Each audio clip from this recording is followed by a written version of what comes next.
What's up, you guys? What's up, you guys? So now I'm gonna cover Nasdaq and SPX. Now, something I want you guys to pay attention to. First, we're gonna start off with the monthly to look at the big picture. Big picture. All right. So we had a fall yesterday. Not yesterday, but last week. There's a trend line going on still right here that you guys gotta be aware of. All right, it goes right here, through here, and let me see which one of these lines. It should be one of these lines right here.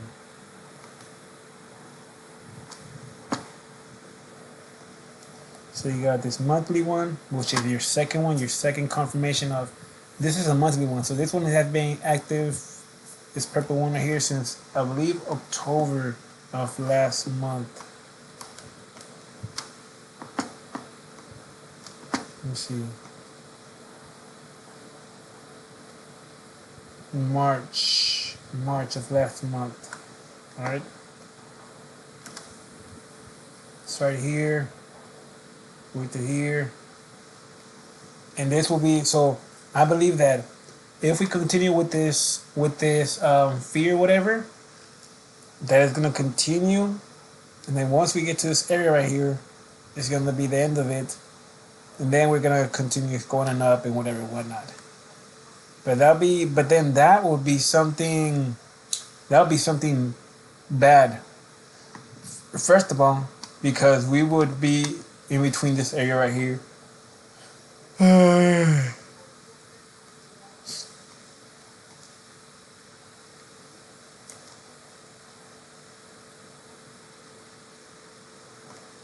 The fuck?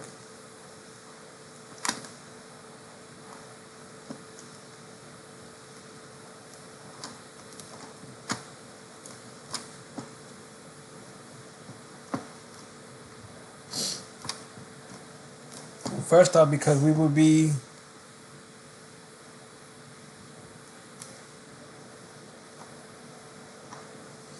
stuck in this area here. Not stuck, but we pretty much it was right here somewhere. So we would be at the bottom of the market last year, which is bad because you don't want to go this low. Once you go this low, here's the 50 right here. So once you go down here, you will then have to break the 50 again, and you will struggle. Not just that, but you will have to pass this shield, whatever the fuck you want to call it, because now it's gonna be acting like as a resistance. So you got the 50 right here, you got the resistance right here, which will be a bad area. The market will just be bullshitting here or above the trend line. The moment it breaks the trend line, that'll be bad news. Not just that, but once we are in this area right here, we want to hold this area, especially the 50. We want to bounce and not break this area. We might end up weakening it and close it somewhere here. That's if we get to that, oh shit, the market's falling, so and so, whatnot, whatever. Okay, but just so just so you guys are aware that there's a trend line that's nearby right now. So I'm gonna go back so I can get my lines.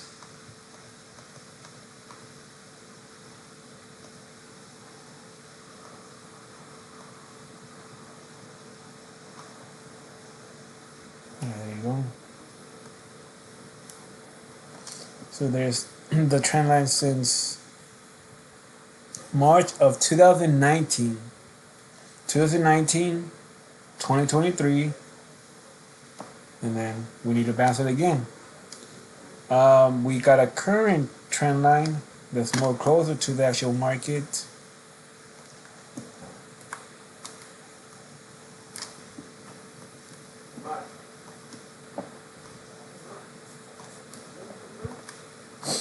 All right, so there's a trend line right here. There's a trend line right here. There's a trend line happening right now right here. There's a trend line right here right now. There's a trend line, and it hasn't breaking it. It hasn't broken it, so it's still good. It's still good. Let me see. We're on it right here right now. There's a trend line. There's a trend line right here right now. See, look, we have this purple one. Oh no, that's the one I was talking to right now. The trend line somewhere here. Watch. There you go. You can barely see it. I'm gonna turn it to purple so you can see it better. So something that I pay attention, something that I notice.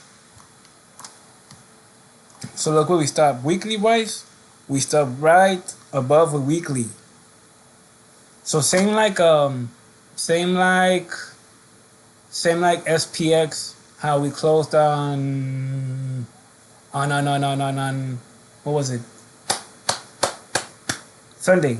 Last Sunday. Even though we didn't close at a trend line, we closing at a point area because first of all, it's a weekly. If this week would end up closing somewhere here, it's all good because then they'll give it space to move around or whatnot. But the fact that we closed right on the weekly, then that means that it has more chances of breaking it, especially if during this week we had some sort of bad news over there or whatnot, which I don't think we did. Then we're gonna start breaking them down. If we breaking it down, don't worry because this last week is gonna be very, very, very, very, very important. There's a lot of fucking data.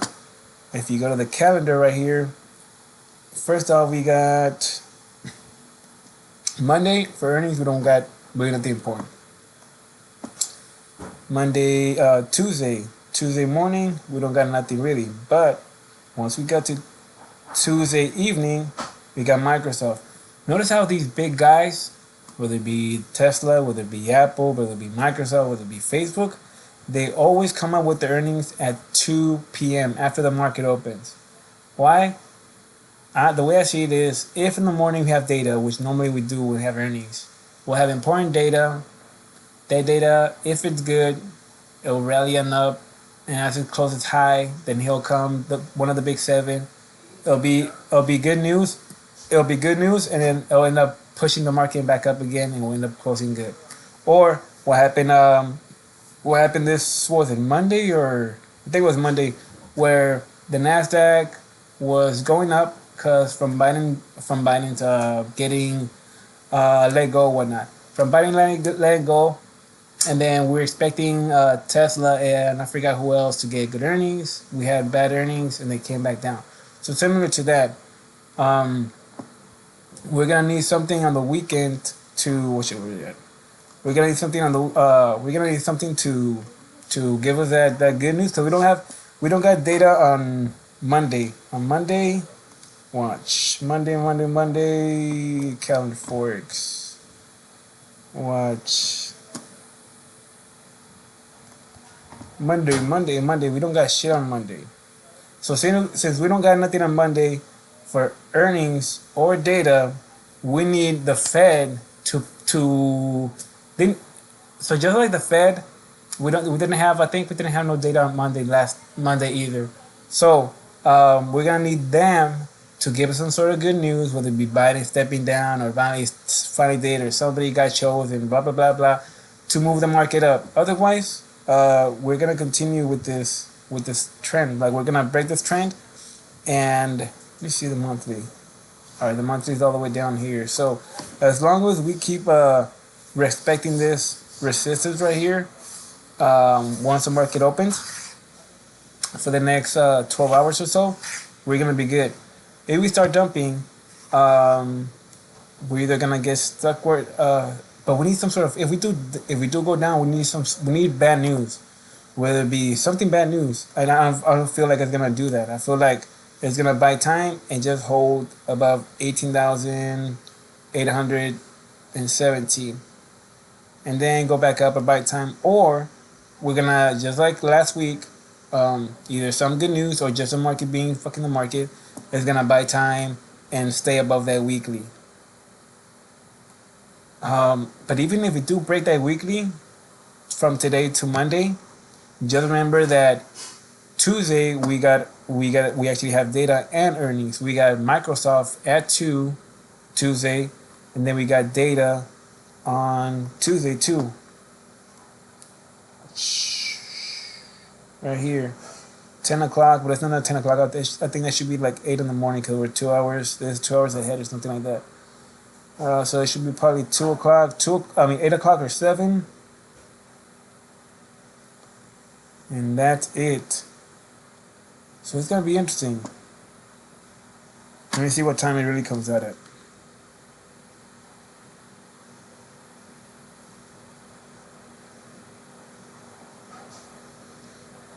7 in the morning. So that means the market's gonna be active already, which just sucks. You want the data to come out before the data comes out. That way you can see how the market's gonna react to it.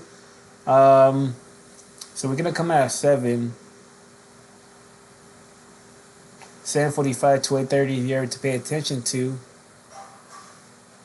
So anyways, we'll just have to look how we close on Monday. Because again, we don't got no data on Monday. We don't got no earnings on Monday. So there's nothing that the trader is gonna look out for. So that means that it's not gonna anticipate anything. So there's nothing really for traders to go in. Oh, I'm gonna go in right now because tomorrow at 5 in the morning or 6 we got data. Da, da, da, da, da. There's nothing. There's nothing going on. It's like when you had the Bitcoin event. A bunch of people, oh, we had an event tomorrow for Bitcoin. Let me buy right now, and that's what the market also was going on up. Oh, Trump is also saying good stuff in this meeting. Let me buy right now, because there's an event happening. There's data happening. But if there's nothing happening, there's nothing moving the market. There's nothing moving traders. There's nothing making the traders, investors be like, you know what, I'm gonna go buy it right now because we're gonna come out with this data and earnings and blah blah blah blah. So that's why I say, just pay attention from today to Monday, because it's not like you really can say, oh, we're gonna go up because tomorrow we got so and so whatever. But the only thing that we got is pretty much knowing that we got data tomorrow, knowing that we have data and earnings on Tuesday. So that's what we're looking forward. So even though we dropped throughout this through Sunday through Monday, we gotta pay attention how we're looking at how we close Monday and where we are at 9 o'clock Monday night. The other reason too was because if you look at SPX closed right on the trend line, I think. Right on the trend line. First of all, we ended up going down and touching the trend line. And that's where Biden saved the day, and we went above the trend line. But then came data and earnings. I think earnings came out. Earnings brought it back down again. But as it was going down, I told the homie, hey, even if we broke the trend line right now, we're gonna end up recovering a little bit and closing right above the trend line, because that trend line is key. The market wants to have that, hey, we're still doing good, we close above the so and so and all that bullshit. But pretty much that trend line, the trend is your friend. So as long as we're above the trend, that gives us hope that we're gonna continue going on up. The moment today, if we end up breaking it today and then close at 2 in the morning Monday below it, it's still gonna be bad. So even though we break the trend line today for SPX, we want to pay attention to how we close at 2 in the morning Monday morning, 2 in the morning. Well, should I show you now? So this was the first trend line that would give me the red flag. I was like, yo, we dropped the first one, so we're gonna recover. The moment it went back down, that's when I told the homie, yo, we're gonna go for it. Which we did. We touched it, but like I said, we ended up recovering. Let me go for the daily. So you see how this was Biden. We closed right there. Biden came to save the day. So right here in this area, we got bad news. We couldn't pass the resistance. Also, see how even the indicator telling you how hard this area is gonna be to pass. And you see how we barely got to right here. This box right here ended up going down. So then we hit the bad earnings and we broke it down. But once we came to Friday and I saw what time it was,